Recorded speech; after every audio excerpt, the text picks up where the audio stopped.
In today's video, I'm going to teach you how to delete your Depop account in 2025 step by step.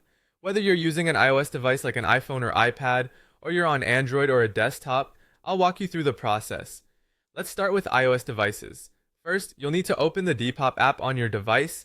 If you're not already logged in, make sure you sign into your account. Once you're in, look to the bottom right corner of your screen where you'll find your profile icon. Go ahead and tap on that. Now, once you're in your profile, locate the gear or settings icon, usually found in the top corner of your screen, and tap it. As you scroll through your settings menu, you're looking for the delete account option. Depop might ask you to choose a reason for wanting to delete your account, so select the one that applies to you. Lastly, confirm that you want to delete your account. This is an irreversible action, so make sure you're certain. Once completed, your account will be permanently deleted. Now let's move on to Android users, as well as those on the web or desktop platforms. Unfortunately, you can't directly delete your Depop account using the app on Android or from the Depop website.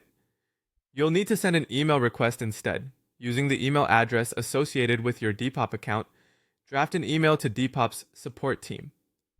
In your email, make sure to include your username, prefixed with @ as it appears on your Depop account. Clearly state the reason you wish to delete your account, expressing your desire for it to be permanently removed. It's crucial to explicitly write, "I request my Depop account be permanently deleted." After sending your email, be patient and keep an eye on your inbox for a response from Depop support. The support team might reach out for further verification to ensure the request is legitimate. Once your account is confirmed for deletion, it will be permanently removed and you'll receive a confirmation from Depop.